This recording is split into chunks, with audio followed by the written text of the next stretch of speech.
Warren Buffett once said, "The more you learn, the more you earn." That is so true. Look at successful people like Bill Gates, Steve Jobs, Elon Musk, Oprah, Mark Cuban, and any other highly successful human. They are successful because they use their time right. They are successful because they are lifetime learners. They commit to learning new things every single day.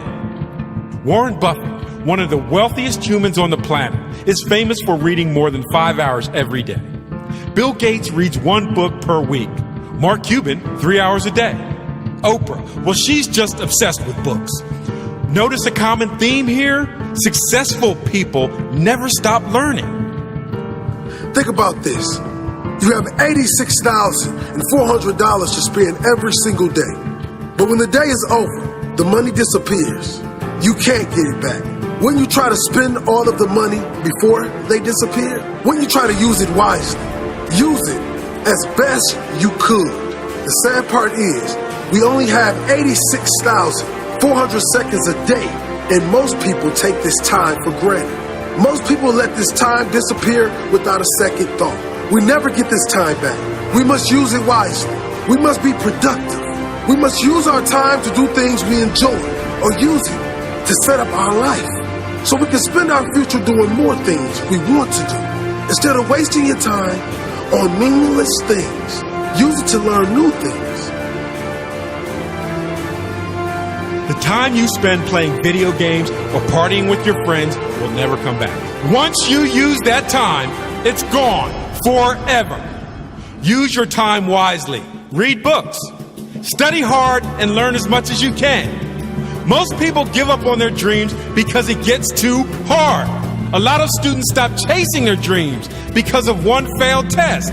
Matter of fact, most students don't even try their best when they take the test because in their mind, they have already failed the test. They stop believing in themselves, and once the belief is killed, the dream is killed. If you have a dream, you must do everything to make it into reality. It doesn't matter how many times you fail a test. Never stop believing in yourself. Life itself is a test. Sometimes you will fail, but the only way you can be a failure is if you stop trying. Whatever dream you have, use all your energy to make it into reality. Push yourself to become the person you are destined to become. If you want to get results you have never got before, you are going to have to do things you have never done before. The richest man in the world, Bill Gates, was once asked which superpower he would like to have.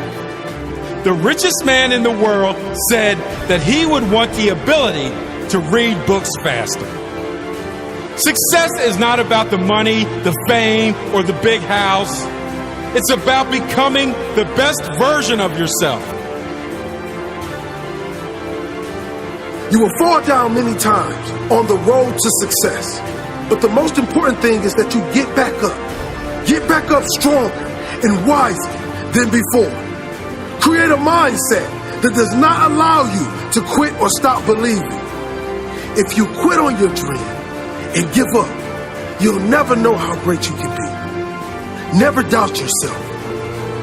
Doubt kills more dreams than failure ever will.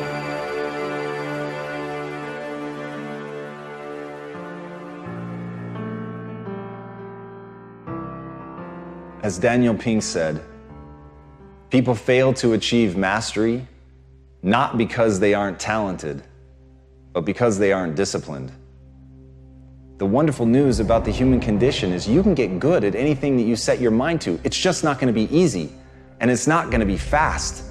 But the willingness to put in that work is what's going to separate you from everybody else, and I'm begging you to see yourself right now, today, as average, as no better than anyone else. But I beg you, with more force than I know how to convey with this language, to see yourself as malleable, to see yourself as capable of becoming anything you want to become truly extraordinary. If you can find within yourself the discipline to stick with it long enough. And as Steve Martin said, perseverance is a great substitute for talent. Everybody wants to talk about who's talented. Everybody looks at the person with innate talent as if they have something magical. But to me, it's a gift, it's a handout, it's a freebie. It hasn't been earned. And no matter what it is, it's only the beginning. Even somebody that has talent, even if you get an early win, if you let somebody outwork you, if you let somebody who has more perseverance, more grit than you, then they are going to outperform you on a long enough timeline. The only thing I can guarantee is you will be outworked by somebody unless you pour your heart and soul into getting great. If you don't take days off, if you put yourself into it as if your life depended on it, when you act like that, then you've got a chance to be great. And as Robert Horry said, pressure can bust pipes, but it can also make diamonds. You've got to want that pressure. You've got to want things to be hard. You can't seek out the easy life. You can't just hope and pray that you can uncover inside of you some talent that's laid dormant that you didn't know about that's going to let things be easy for you. Don't want the easy. Want the hard. Want the pressure. Want the thing that's going to turn you into something. Because when it's easy, you don't work for it. When it's easy, you don't push. When it's easy, you get surpassed by the person who has to give it their all, who's prepared to do blood, sweat, and tears in order to become that thing that they want to be so badly because they are so fucking angry that they were never given anything. And with that chip on their shoulder, they're determined to become anything that they set their mind to. So whether you have talent, whether you don't, the only thing that matters is, will you persevere? Will you stick with it long enough to get great?